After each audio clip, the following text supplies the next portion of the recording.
Hi friends, welcome to home foods. నేను పూజలకి, పండగలకి ఎక్కువగా చేసుకునే బియ్యపు పరమాన్నాన్ని నేను చూపించిన విధంగా కొత్తగా ట్రై చేయండి. చాలా టేస్టీగా ఉంటుంది. బియ్యపు పొంగలి అని కూడా పిలుస్తుంటారు. ముందుగా మందంగా ఉండే ఒక బాండిల్ పెట్టుకుని, ఒక కప్ రైస్‌కి 4 కప్పుల పాలు వేసుకుని, 2 పొంగులు వచ్చే వరకు పాలని మరిగించుకోవాలి. పాలు మరిగిన తర్వాత ఒక కప్ రైస్‌ని సుమారు ఒక 2 గంటల పాటు బాగా కడిగి నానబెట్టుకోండి. పాలు ఇలా 2 పొంగులు రాగానే ఈ బియ్యాన్ని వేసేసి లో టు మీడియం ఫ్లేమ్‌లో ఉడికించుకోవాలి.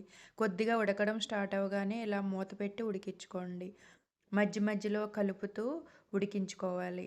మెత్తగా అయ్యేంత వరకు ఉడికించుకోవాలి. ఒక 2 టేబుల్ స్పూన్ల పెసరపప్పును కూడా వేసుకున్నారంటే టేస్ట్ చాలా బావుంటుంది. పెసరపప్పు బదులు పచ్చిశనగపప్పు కూడా నానబెట్టుకుని వేసుకోవచ్చు. పచ్చిశనగపప్పు వేయాలంటే ఒక 2 గంటలైనా పచ్చిశనగపప్పుని నానబెట్టుకోవాలి. బియ్యపు పొంగలిలో నేను బెల్లానికి బదులు బ్రౌన్ షుగర్ యూజ్ చేశాను. చాలా టేస్టీగా ఉంటుంది. బియ్యపు పొంగల్ని మెత్తగా ఉడికించుకోవాలి. మధ్యలో అవసరమైతే ఒక హాఫ్ గ్లాస్ పాలు కానీ, వేడి నీళ్ళు గానీ రెడీగా ఉంచుకోండి. సరిపోకపోతే వేసుకుని మెత్తగా ఉడికించుకోవాలి.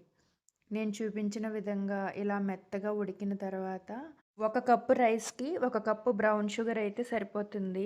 స్టవ్ ఆఫ్ చేసుకొని ఈ బ్రౌన్ షుగర్ వేసుకొని అంతా కలిసేలాగా బాగా కలుపుకోండి.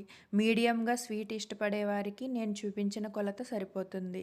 మీరు తీపి ఎక్కువ ఇష్టపడేవారైతే ఇంకొక పావు కప్పు ఎక్స్ట్రా వేసుకొని అంతా కలిసేలాగా బాగా కలుపుకోవాలి. ఒక పావు టేబుల్ స్పూన్ ఇలాచీ పొడి కూడా వేసుకొని స్టవ్ ఆన్ చేసి ఇంకొక 5-10 నిమిషాల పాటు ఉడికించుకొని స్టవ్ ఆఫ్ చేసేసుకొని స్టవ్ మీద బాండిల్ పెట్టుకుని 2-3 టేబుల్ స్పూన్ల నెయ్యి వేసుకోండి. నెయ్యి ఎక్కువ వేసుకుంటే పొంగలి చాలా టేస్టీగా ఉంటుంది. నెయ్యి కరిగిన వెంటనే ఒక పావు కప్పు జీడిపప్పు వేసుకుని లైట్ గోల్డెన్ కలర్ వచ్చే వరకు వేయించుకుని వీటిని సపరేట్‌గా ఒక బౌల్‌లోకి తీసుకోండి. దగ్గర ఎండు కొబ్బరి అవైలబుల్‌గా ఉంటే సన్నగా తరిగి ఇలానే సపరేట్‌గా వేయించుకొని పక్కన పెట్టుకోండి.